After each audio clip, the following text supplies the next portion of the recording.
तो आज प्यारे बाबा हमें मुरली में कहते हैं कि मुखड़ा देख ले प्राणी दर्पण में, कितना पाप है और कितना पुण्य तेरे जीवन में।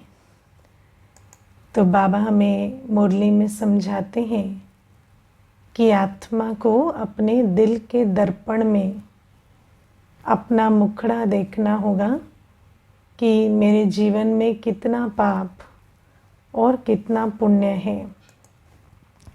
अब मैं आपको इसके संदर्भ में एक बात बताती हूँ।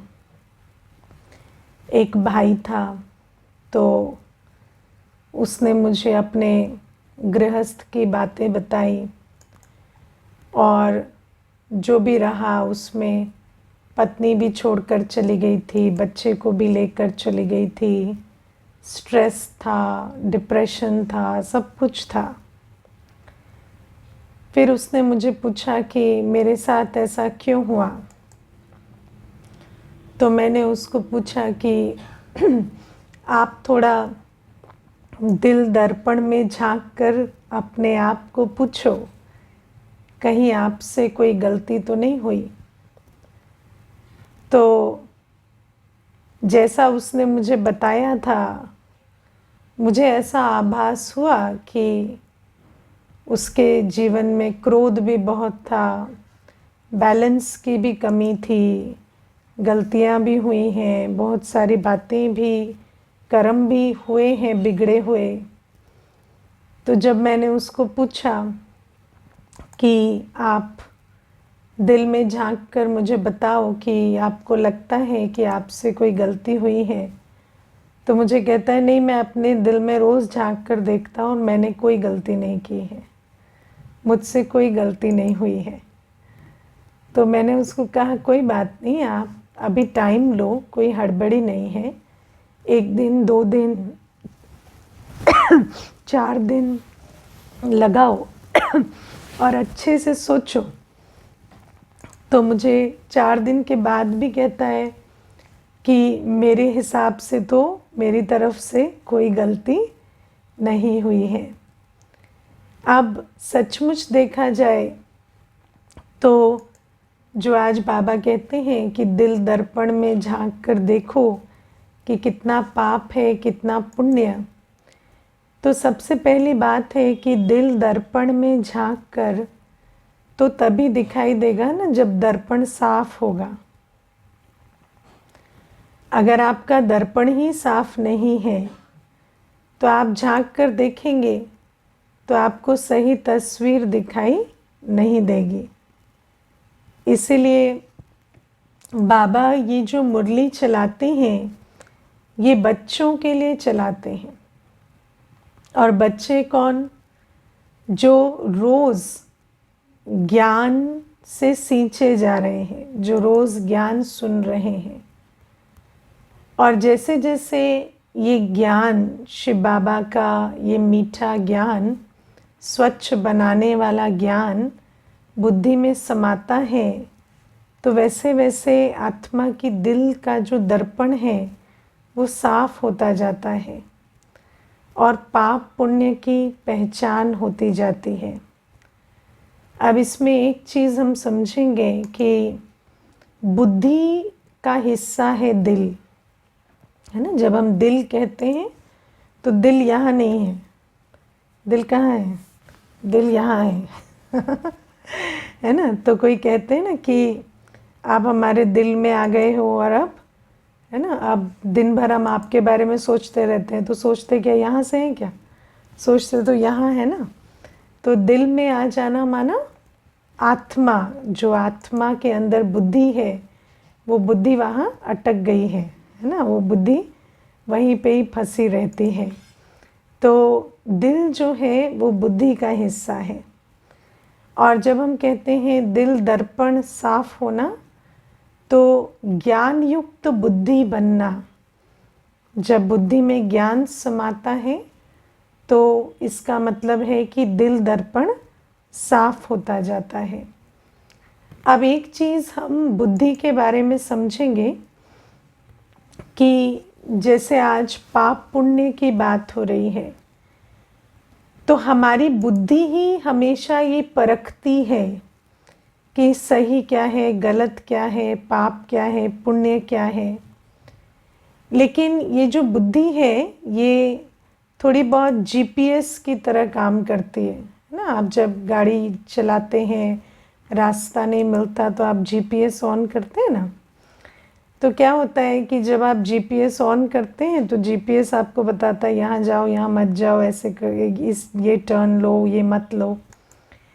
लेकिन मानो जीपीएस कह रहा है take right, take right, take right, और आप लेफ़्ट ले लिए, है ना। तो फिर वो क्या करता है, लेफ़्ट से फिर रास्ता बताता है, फिर आप उल्टा ले लिए, फिर रास्ता बताता है। तो जैसे जैसे आप जीपीएस की नहीं सुनते तो वो चेंज होता जाता है ना, उसका भी जो रास्ता है वो बदल जाता है। ऐसे ही हमारी जो बुद्धि है, जब हम इसकी नहीं सुनते, जब आप देखो जब हम छोटे होते हैं हमें समझ होती है क्या करना है क्या नहीं करना है ना। जब माता पिता झूठ बोलते हैं तो हमें पता चलता है झूठ बोले है ना, या यहाँ पर ये बात नहीं करनी थी। लेकिन धीरे धीरे क्या होता है, हम भी उसी लय में पड़ जाते हैं। जैसे दुनिया चलती है झूठ फरेब में, है ना, और इनडिसिप्लिन में, तो उसी में हम भी आ जाते हैं। और फिर जिसको आप दिल की आवाज़ कहते हैं वो सुनना बंद कर देते हैं। और जैसे आप कई बार नहीं सुनते हैं दिल की आवाज़, तो फिर दिल आवाज़ देना भी बंद कर देता है ना। जैसे आप बार बार उस आवाज़ को जब इग्नोर करते हैं तो वो दिल फिर आवाज़ देना भी बंद कर देता है। पहले याद है ना, आपका दिल बहुत आवाज़ करता था, है ना। कुछ भी इधर से उधर हो जाए, कोई गलती कर दो, कोई पाप होता था तो दिल बहुत आवाज़ करता था। रात को नींद नहीं आती थी, दिल खाती थी। आजकल कितना भी कुछ कर लो दिल और कुछ नहीं कहता, है ना, क्योंकि उसकी सुनते नहीं थे। तो अब उसका भी आवाज़ देना बंद हो गया है। अब फिर ये जो दिल की आवाज़ है, दिल का दर्पण है, जब हम बाबा के पास आते हैं तो फिर से ये एक्टिवेट होता है, जिसको दुनिया में कॉन्शियस का रेस्टोरेशन कहा जाता है ना। दुनिया में लोग कहते हैं कि जब भगवान मिलता है तो योर कॉन्शियस इज़ रेस्टोर्ड। तो वो जो दिल का दर्पण है वो फिर साफ होता जाता है, फिर वो जो दिल की आवाज़ है वो एक्टिव होती जाती है। अभी आप अनुभव करते हैं कि जब से आपने कोर्स किया है आपका दिल फिर आवाज़ें देने लगा है ना, ये ठीक नहीं है, यहाँ गुस्सा क्यों कर रहे हो, ऐसे नहीं करना है। पहले नहीं बोलता था, पहले तो गुस्सा करते रहते थे, कुछ नहीं कहता था। अभी मालूम पड़ता है ये कर्म नहीं करना था पर कर रहे हो, तो फिर से दिल टोका टाकी शुरू कर देता है। तो ये जो दिल का दर्पण है, दिल की आवाज़ है, ये और साफ होती जाती है ज्ञान योग से। तो बाबा कहते हैं जब दिल दर्पण साफ होता है तो आपको पाप पुण्य की फिर से परख होने लगती है, जो पाप पुण्य की परख पहले नहीं थी। अब एक छोटे से एग्जाम्पल से समझेंगे। जैसे आज बाबा ने एग्जाम्पल दिया है कि सतयुग में शेर और बकरी एक घाट पे पानी पीते थे। अब ये जो बात है ये हम ऐसा नहीं है कि आज तक सुने नहीं हैं।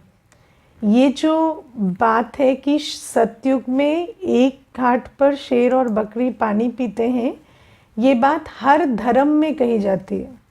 क्रिश्चियनिटी में, इस्लाम में, हिंदुइज़्म में, कि एक समय था जब शेर और बकरी एक घाट पे पानी पीते थे। आपने भी बचपन से ये बात कभी ना कभी सुनी होगी कि ऐसा भी समय था जब शेर और बकरी एक घाट पे पानी पीते थे। अब लेकिन कभी हमारी बुद्धि नहीं चली कि शेर और बकरी एक घाट पे पानी पीते थे तो उस समय मनुष्य कैसे होंगे। आप सोचो कि जिस समय जानवर में भी हिंसा नहीं थी, उस समय मनुष्य के बीच कितना प्यार होगा, कितना सम्मान होगा, कितनी अहिंसक अवस्था होगी। तो बाबा हमें आज कहते हैं, आप देखो आज कोई कहे कि शेर बकरी को खाता नहीं है तो मनुष्य हंसी उड़ाएगा और कहेगा कि तो क्या घास खाएगा क्या, है ना। आज आप मनुष्य को कहो कि शेर सतयुग में बकरी को खाता नहीं था, तो वो तो हंसेगा और कहेगा कि तो क्या घास खाएगा शेर, तो हाँ घास खाता होगा तभी तो बकरी को नहीं खाता। लेकिन आज हमें ये बात इतनी हंसी की लगती है, क्योंकि आज हम समझते हैं कि शेर के लिए तो बहुत नेचुरल है, ऐसे जैसे कि उसका धर्म है कि वो हिंसा करे, है ना। तो ऐसे ही जैसे हमारी बुद्धि में ये डाल दिया गया कि हिंसक पशु, अहिंसक पशु, है ना, ये कार्निवोर है, ये हर्बीवोर है, ये तो खाता ही जानवर है, ये तो खाता ही घास है, तो ये नेचुरल है, हमें बता दिया गया ये इसकी प्रकृति है। लेकिन बाबा कहते प्रकृति ऐसी नहीं थी, प्रकृति में भी हिंसा नहीं थी, प्रकृति में शेर की प्रकृति, बकरी की प्रकृति एक थी, सबकी प्रकृति अहिंसक थी। ऐसा भी समय था, इसीलिए तो तुम ये कहावत सुनते आए हो। अब बाबा कहते हैं कि ऐसे ही मैं तुम्हें ज्ञान दे रहा हूँ कि जैसे ऐसा समय था कि जानवरों की भी नेचर में संपूर्ण अहिंसक अवस्था थी, ऐसे ही मनुष्य काम करता था, संबंध में रहता था, गृहस्थ में रहता था, लेकिन उसके अंदर कोई भी विकार नहीं था, कोई भी विकार नहीं था, न काम, न क्रोध, न लोभ, न मोह, न दे अभिमान।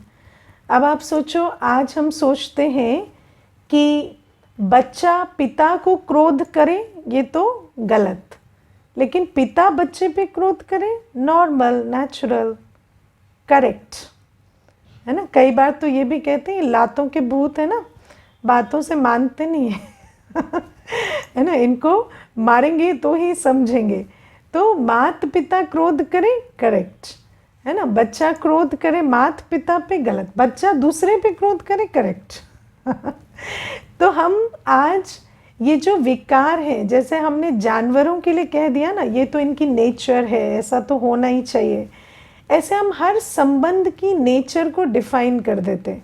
हमें लगता है कि जब हम एक दाम्पत्य संबंध में हैं, रिलेशनशिप जो कॉन्जुगल रिलेशनशिप में है ना, हस्बैंड वाइफ है, मैरिड है, तो वहाँ पर तो काम विकार नेचुरल है, वहाँ काम ना होना अननेचुरल है ना। हमने क्या कह दिया, वहाँ पर तो काम विकार बहुत बहुत नेचुरल है और वहाँ काम विकार ना होना बहुत अननेचुरल है ना। मुझे याद है एक पति पत्नी आए थे, तो वो पति पत्नी को बहुत ताने मारता था और कहता था इनके घर में तो कोई पारिवारिक माहौल ही नहीं था, इनके माता पिता तो अलग अलग बेड पे सोते थे, है ना। तो इस प्रकार से उनके घर में वो ये कहना चाहते थे कि उनके घर में एबनॉर्मल एटमॉस्फेयर था, इसीलिए आज हमारे बीच प्यार का संबंध नहीं है। तो मैंने उनको कहा ऐसा क्या एबनॉर्मल है, अगर वो अलग अलग बेड पे सोते थे मारते तो नहीं थे ना, कोई किसी को उठा के चप्पल से मार तो नहीं रहा है ना, फिर उसमें इतना क्या एबनॉर्मल है। तो उनको बड़ा शॉकिंग लगा कि मैं इस बात पे क्वेश्चन उठा रही थी, क्योंकि जितनों को भी उन्होंने कहा था तो वो उनको यही कहते, हाँ ऐसे घर से अगर लड़की आई है तो फिर नेचुरल है कि उसको तो प्यार से रहना ही नहीं आता होगा, है ना। क्योंकि यही समझते हैं कि जहाँ हस्बैंड वाइफ के बीच काम विकार नहीं है तो वो एक एबनॉर्मल रिलेशनशिप है, या वहाँ पर नॉर्मल ग्रोथ नहीं होती है, या समझेंगे कि मोह जो है, मोह जहाँ संबंध में नहीं है वो एबनॉर्मल है। अगर कोई किसी के लिए रो नहीं रहा, मिस नहीं कर रहा, दुखी नहीं हो रहा, है ना, लोग फ़ोन कर करके व्हाट्सएप कर करके पूछते हैं don't you miss me, don't you miss me, don't you miss मी। अरे क्यों मिस करें तुम्हें है ना, तो डोंट यू मिस मी, क्योंकि अगर मिस नहीं कर रहे, आप दुखी नहीं हो रहे हमारे जाने से, तो बहुत एबनॉर्मल है। अब सबसे बड़ी बात है कि अगर इतना दुखी होने का सब्जेक्ट है तो आप जा ही क्यों रहे हैं, आप रहिए ना साथ में। लेकिन जाना भी है और ये भी पता करना है कि सामने वाला मिस कर रहा है या नहीं कर रहा है ना। तो ये भी समझते हैं कि जाना ठीक है, लेकिन अगर जा रहे हम और वो मिस नहीं कर रहे तो बहुत एबनॉर्मल है ना। या फिर आप देखो, मुझे याद है जब कोई घर में आकर जाता था तो अगर कोई आंसू बहाने लगे तो उसको कहते थे हाँ थोड़ा दिल तो भर ही आता है, कोई जाता है तो बुरा तो लगता है, कोई 5-6 दिन भी आ जाता है तो लगाव तो हो ही जाता है। तो इस प्रकार से हम इसको भी एक नॉर्मल बना देते हैं। या लोभ है ना, किसी की चीज़ को देखकर इच्छा करना या उसके अंदर ये भावना पैदा होना कि मेरे पास कम है, इसको हम समझते हैं ये तो नॉर्मल है। जैसे कोई आए और कहे कि मेरा एग्ज़ाम क्लियर नहीं हो रहा, या मेरा जो कॉम्पिटिटर है वो बहुत आगे चला गया है, मैं पीछे रह गया हूँ, तो व्यक्ति सोचता है हाँ ऐसे लोभ की, कंपटीशन की भावनाएं या अपने आप को इनसफिशिएंट फील करने की भावनाएं तो राइट है, नॉर्मल है ना। या ऊंचा नीचा, अगर कोई बॉस है और वो एम्प्लॉय है तो उसको नीचा समझना ये नॉर्मल है। तो बाबा हमें कहते हैं कि ये जो क्रोध है, क्रोध कब आता है?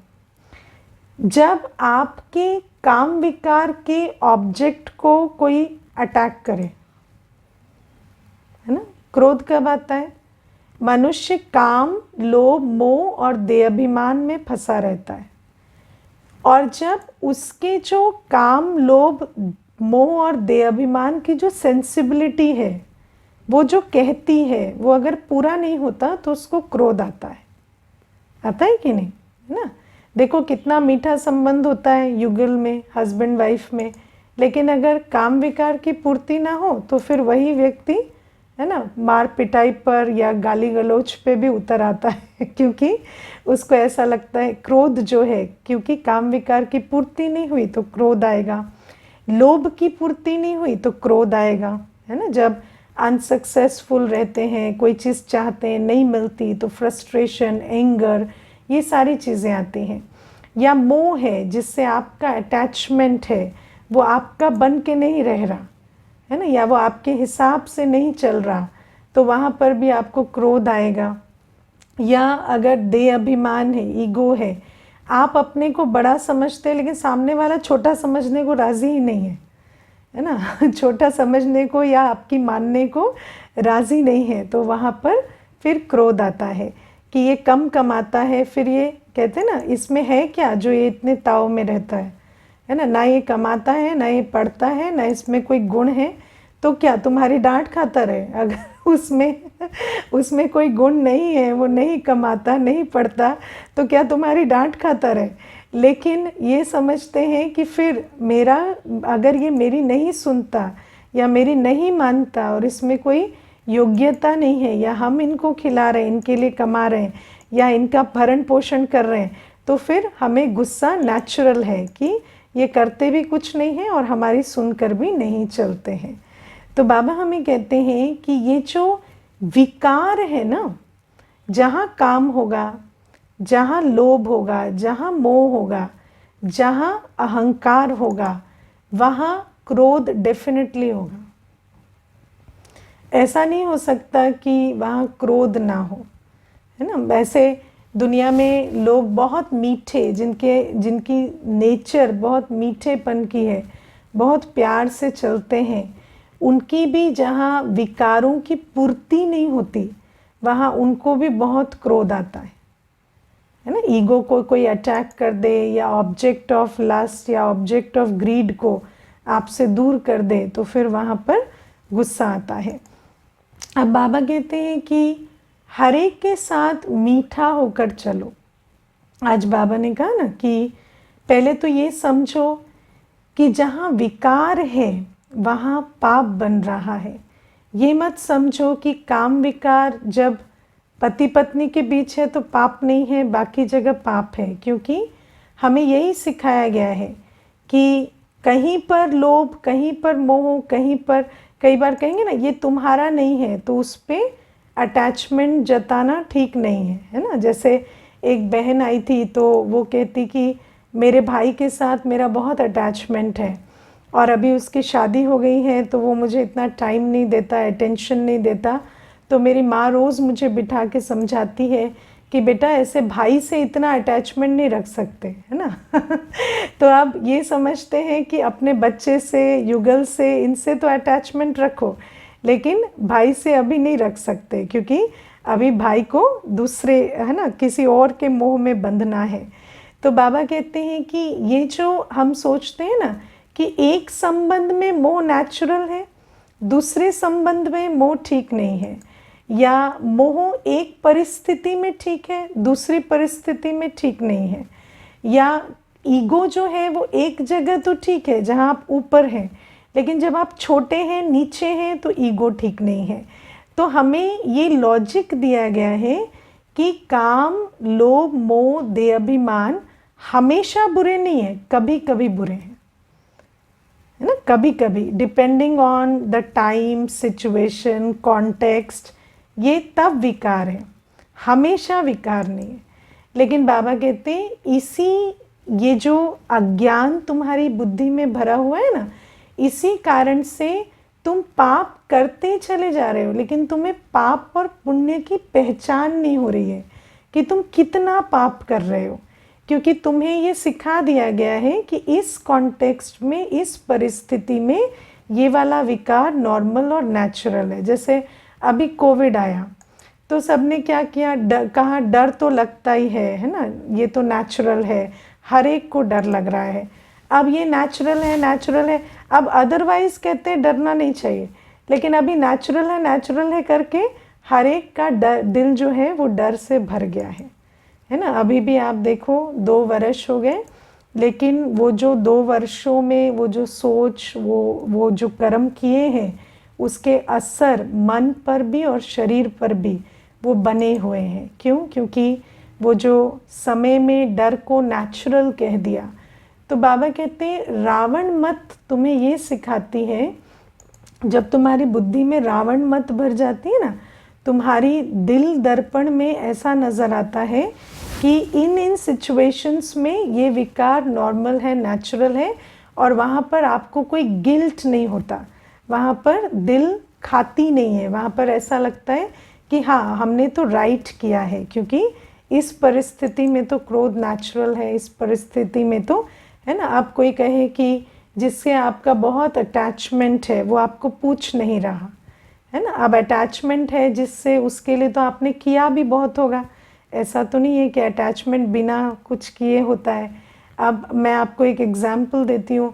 एक बार एक भाई आया तो मुझे कहते हैं कि मेरी एक ही डॉटर है और मैंने अपनी डॉटर को बहुत प्यार से पाला, जितना कोई पिता शायद ही करता होगा। मैंने कभी उसको लड़की होने का एहसास नहीं कराया, अच्छे से अच्छी एजुकेशन, हमेशा उसको खुली छूट दी, आपको जो करना चाहते हो करो। लेकिन धीरे धीरे क्या हुआ कि उसको किसी और से अटैचमेंट होने लगी, है ना, जैसे बच्चे बड़े होते हैं, रिलेशनशिप्स में चले जाते हैं, तो फिर वो मेरे से दूर होने लगी। फिर मैं थोड़ा उसके ऊपर प्रेशर डालने लगा कि नहीं अभी तुम, है ना, थोड़ा घर की तरफ ध्यान दो, इधर उधर नहीं। तो धीरे धीरे रिश्ता ख़राब हो गया। आज ये हाल है कि उसने शादी कर ली है और वो घर की तरफ मुड़ के भी नहीं देखती, और मैं बहुत डिप्रेशन में हूँ, क्योंकि मेरी पत्नी भी बीच में चल बसी और मेरी एक ही बेटी है, और वो आज मुझसे बात नहीं करती और पूछती नहीं।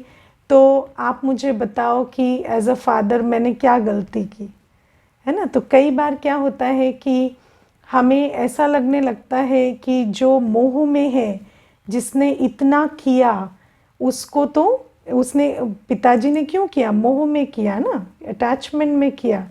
अब वो जिसको इतना मोह है, जिसने अटैचमेंट में इतना कुछ दूसरे के लिए किया, तो वो डिज़र्व करता है कि सामने वाला उसके साथ अटैचमेंट से चले या रहे। लेकिन बाबा कहते हैं ऐसा नहीं होता, है ना। जो विकार है वो हमेशा दुख देता है, विकार कभी सुख नहीं देता। आप मोह के बंधन में अपने आप को बांधेंगे, क्रोध का संस्कार बनाएंगे, अहंकार की आदत बनाएंगे, लोभी बनेंगे, कामी बनेंगे, तो जो सृष्टि का विधान है उस हिसाब से परिस्थितियाँ और आत्माएं तो अपनी यात्रा, अपनी जो डेस्टिनी है उस हिसाब से करेंगी। आपके मोह, आपके लोभ, आपके काम विकार को एक्यूरेटली रिस्पॉन्ड कोई नहीं करेगा। और फिर क्या होता है, आत्मा दुखी होती है। अब दुखी क्यों हो रही है? क्योंकि हम पाप कर रहे हैं। ये पाप है ना, विकारों के अधीन रहना, कर्म को विकार में रहकर करना। अब किसी की केयर करने के लिए आपको मोह की ज़रूरत नहीं है, किसी के साथ संबंध निभाने के लिए या किसी का ध्यान रखने के लिए काम विकार का कोई स्थान नहीं है। लेकिन जब हम इस प्रकार की चिंताधारा में चलते हैं तो पाप बन रहा है और पाप के कारण दुख हो रहा है। इसीलिए आज अगर देखा जाए तो मनुष्य जो कुछ जानता है, समझता है, उस हिसाब से तो सब कुछ ठीक ही कर रहा है ना। कोई ऐसा थोड़ी कि जो उसको पाप पुण्य की समझ है उस हिसाब से वो कुछ गलत कर रहा है। लेकिन हर व्यक्ति इतना दुखी क्यों है? क्योंकि उसके दिल को पाप पुण्य की समझ नहीं है। तो बाबा हमें कहते हैं, अब मैंने तुम्हें ज्ञान जब तुम्हारी बुद्धि में जाता है तो तुम्हारी दिल दर्पण की सफाई होती है। तुम देख पाते हो कि पाप क्या है, पुण्य क्या है। और बाबा कहते हैं, अब तुम इसका असेसमेंट करो कि कितना हम पाप कर रहे हैं और कितना हम पुण्य कर रहे हैं। हर कर्म जो हम विकारों के अधीन होकर कर रहे हैं वो पाप है और वो दुख देगा, है ना। इसीलिए बाबा कहते हैं, तुम्हें ज्ञान मिला। ज्ञान क्या मिला? कि एक ऐसा समय था जब शेर और बकरी एक घाट पर पानी पीते थे और आत्मा देह में रहते, संबंध में रहते, हर काम करते, आत्मा संपूर्ण निर्विकारी थी। ये बाबा ने हमें ज्ञान दिया है कि देवी देवताएं जब हम थे तो हम संपूर्ण निर्विकारी, सर्वगुण संपन्न, 16 कला संपूर्ण थे। तो बाबा कहते हैं कि जब हम इस ज्ञान की मीठी मीठी बात को अंदर घोट घोट कर बिठाते हैं कि आत्मा के लिए ये नॉर्मल और नेचुरल है कि वो शरीर में भी रहे, दुनिया में भी रहे, संबंधों में भी रहे और काम भी करे, लेकिन संपूर्ण निर्विकारी हो। किसी भी संबंध में, किसी भी काम में विकार नॉर्मल और नेचुरल नहीं है। तो बाबा कहते हैं, जब ये ज्ञान की मीठी मीठी बातें तुम्हारी बुद्धि में बैठेंगी ना, तब तुम मीठे बनोगे। मीठे माना निर्विकारी, क्योंकि वैसे तो हम मीठे ही हैं, है ना। कोई सुबह उठते ही चीखता चिल्लाता थोड़ी है, सब बहुत स्वीट है ना। अभी मुस्कुराएंगे तो ये सोचेंगे, कोई देखने वाला सोचेगा कि ये तो कभी नाराज़ ही नहीं होते होंगे या कभी गुस्सा ही नहीं होते होंगे। लेकिन जब ये काम, क्रोध, लोभ, मोह, अहंकार के भूत चढ़ते हैं तब क्या होता है, सारा मीठापन गायब हो जाता है। तब छोटी छोटी बातों में हम रूठ जाएंगे, तब संगठन को तोड़ देंगे, किसी के साथ दुर्व्यवहार करने में पीछे नहीं रहेंगे। तो बाबा कहते हैं, ये जो भूत तुम पर चढ़ते हैं ना, ये भूत जब हटेंगे तब तुम मीठे बनोगे, है ना। मीठा बनने की कोशिश से मीठे नहीं बनोगे, जब निर्विकारी बनेंगे तो मीठे बनेंगे, है ना। देखो कितनी बड़ी बात है कि जब मैं एक माता को जानती हूँ, बहुत स्वीट है, माना बाबा के घर में भी कभी कोई आवश्यकता होती है ना तो कभी सहयोग करने में पीछे नहीं रहती, बहुत मीठी है। लेकिन जैसे ही उसके पति अपनी माँ को थोड़ा ज़्यादा अटेंशन और टाइम देंगे, आप उसका रौद्र रूप देखेंगे माता का बहुत झगड़ा, बहुत, इतना तक कि वो उस समय पर क्या उठा के क्या फेंक दे उसको कोई होश नहीं रहता। तो ये क्या है कि काम विकार, है ना, मीठापन खत्म कर देता है। काम विकार, जिसके साथ काम विकार का संबंध है वो अगर आपके साथ ठीक चल रहा है आप मीठे, जहाँ पर वहाँ अटैक हुआ तो क्रोध जागृत हो जाता है ना। लोभी का क्या है, बहुत अच्छा चल रहा है, लेकिन जब बिजनेस गड़बड़ हुआ तो बच्चे पर भी गुस्सा निकाल देंगे, सब कुछ, हर चीज़ ऊपर नीचे हो जाएगी, किसके साथ दुर्व्यवहार कर रहे हैं पता नहीं चलेगा। क्योंकि लोभ बुद्धि को इतना भ्रमित कर देता है कि उसको क्रोधी बना देता है।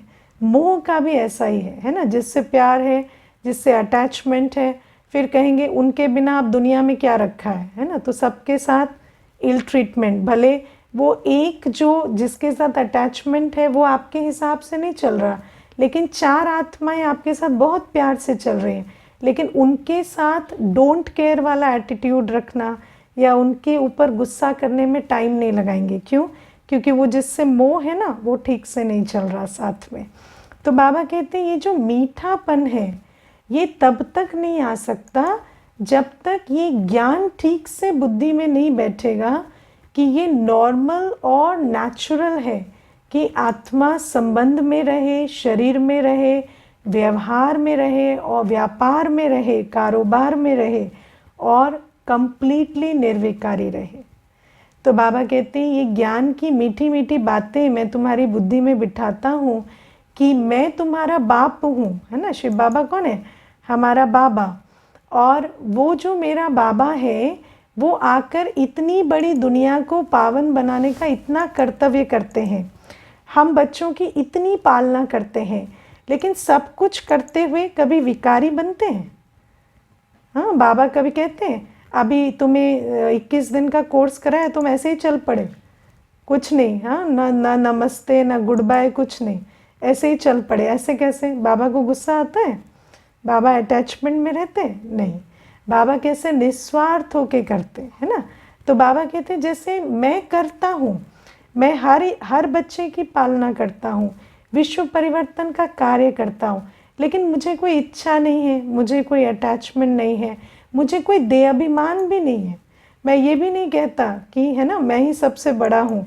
अगर मैं ये भी कहता हूँ मैं बड़ा हूँ तो इसलिए कि तुम मुझे याद करोगे तो तुम्हें फ़ायदा होगा कभी इसलिए नहीं कि मेरी ईगो बूस्ट होगी। तो बाबा कहते हैं ये जो मीठा ज्ञान है कि मेरा शिव बाबा निर्विकारी होकर हर कर्म कर सकता है। मैं जब देवता हूँ तो संपूर्ण निर्विकारी स्थिति में मैं हर कर्म करती हूँ। तो आज मेरे लिए किसी भी संबंध में किसी भी कार्य को करते हुए विकारों की कोई आवश्यकता नहीं है। और जब आप संपूर्ण निर्विकारी स्थिति में हर कर्म करेंगे, संबंधों से मोह और काम विकार निकालेंगे, कर्म करते लोभ इच्छाओं से मुक्त हो जाएंगे, व्यवहार में आते देहाभिमान में ऊंचे नीचे के भान में नहीं रहेंगे, तो बाबा कहते तब तुम संपूर्ण मीठे बन सकते हो, तब तुम हमेशा हर्षित मुख, हमेशा मीठे बन सकते हो। तो बाबा ये मीठी बात आज हम बच्चों को बताते हैं। समझ आई है ना कि मीठा बनना है, हर्षित मुख बनना है, तो पहले ज्ञान। और ज्ञान क्या है कि आत्मा का आदि स्वरूप, अनादि स्वरूप, आत्मा का पिता निर्विकारी है। और ये जो निर्विकारी पने का ज्ञान, ये जो याद है, ये जितना आत्मा के अंदर समाती जाती है तो आत्मा इसी धरा पर, इसी कलयुग में कर्म करते हुए निर्विकारी स्थिति की का अभ्यास और निर्विकारी स्थिति की अवस्था बना पाती है।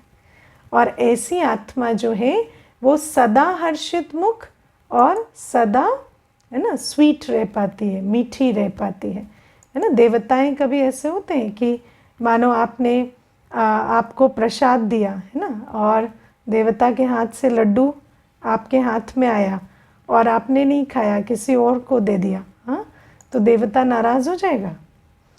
हाँ, खुश होगा कि आपने बांट के खाया। लेकिन आपने बच्चे को टिफ़िन दिया, बच्चे ने जाकर दूसरे को सारा खिला दिया, तो आप खुश होंगे या नाराज़ होंगे? है ना। क्यों? हमें लगता है कि मैं जो भोजन बना रही हूँ वो बच्चा खाए तो यूज़फुल, अगर किसी को दे दे तो मेरा भोजन बनाना जैसे वेस्ट हो गया। लेकिन बाबा कहते जहाँ मोह नहीं होता वहाँ खुशी होती है कि हाँ जो ब्रह्मा भोजन बना वो एक ने नहीं तो दूसरे ने खाया। हाँ, भले बच्चे को कहेंगे कल से 2 ले जाना, तुम भी खा लेना, तुम क्यों भूखे रहोगे, है ना। लेकिन ये है कि बाबा कहते जहाँ मोह होता है ना वहाँ पर अंधे हो जाते हैं कि किसी ने भोजन खाया तो अच्छी बात है ना, लेकिन लगेगा नहीं जो मेरा है वो भोजन खाए। अगर उसने नहीं खाया, उसको कम मिला, किसी को ज़्यादा मिला, तो कहेंगे हमने इतनी मेहनत किसके लिए की थी, आपके लिए की थी, आप ही ने नहीं खाया, तो दुखी रहेंगे। अब आप सोचो, भोजन बनाने का कर्म किया, सेवा की, लेकिन फिर दुख के भागी क्यों बन रहे हैं? क्योंकि विकार है, मोह है। तो बाबा ये बातें हमें समझाते हैं कि विकारी कभी मीठा नहीं हो सकता, विकारी का हर्षितपना कभी ना कभी ख़त्म हो जाएगा। एक दिन में कई बार उसका हर्षित चेहरा जो है वो मुरझा जाएगा, क्योंकि जहाँ विकारों की पूर्ति नहीं होगी वहाँ खुशी की कंटिन्यूटी नहीं हो सकती। अब दूसरी बात, जो वैसे तो आज मुरली में बहुत सारी बातें हैं, लेकिन आज और एक चीज़ लेंगे जो बाबा हमें कहते हैं कि तुम्हें बहादुर बनना है और तुम्हें किसी का श्राप नहीं लग सकता, है ना। अब ये बात इससे कनेक्टेड है। क्यों? क्योंकि दुनिया में हमारे सब संबंध स्वार्थ के विकारों के आधार से होते हैं, और जब हम निर्विकारी बनते हैं तो उन संबंधों में असंतुष्टता होती है कि नहीं? अगर किसी के साथ काम विकार का संबंध है और उसकी काम विकार की पूर्ति नहीं होगी तो वो असंतुष्ट ही होगा। किसी के साथ मोह का संबंध है, आप उनको टाइम देते थे, अटेंशन देते थे, उनकी व्यर्थ विस्तार की बातें सुनते थे, हाँ जी करते थे। अभी आप अगर कहें कि हम आपकी व्यर्थ विस्तार की बातें नहीं सुनेंगे तो वहाँ पर उनको अच्छा नहीं लगेगा।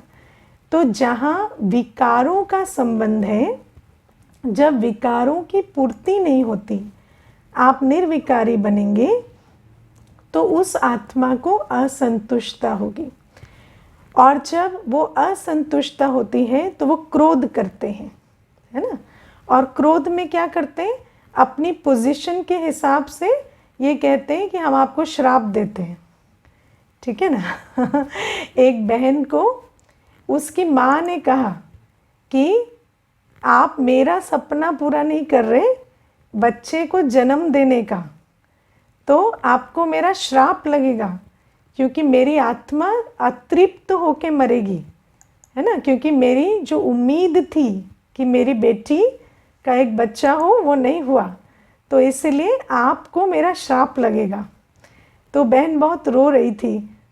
तो मैंने उसको कहा, जब माँ को इतनी अक्ल नहीं है कि बच्चे को श्राप नहीं देते हैं तो आप क्यों रो रहे हो, है ना। तो कई बार हम सोचते हैं कि माँ है, माँ का श्राप लगेगा, लेकिन माँ नहीं है, पतित आत्मा है। माँ माना कौन? पिता माना कौन? जो सदा दुआएं देंगे। लेकिन जब पतित होती है आत्मा, जब उसके अंदर काम है, विकार है, मोह है, अहंकार है, तो संबंध की लाज भी नहीं रखते, तब फिर इस तरह की बातें कहेंगे, श्राप देना। अब गुरु होते हैं, कई बार गुरु कहेगा कि आप हमारे रास्ते नहीं चलते तो आपको श्राप लगेगा। गुरु तो आशीर्वाद देते हैं ना, गुरु कहाँ से श्राप देने लगे, है ना। कोई टीचर कहे हम आपको श्राप देते हैं, माता पिता कहें श्राप देते हैं। तो बाबा कहते हैं कि ऐसी बातों में आप नहीं फंसना।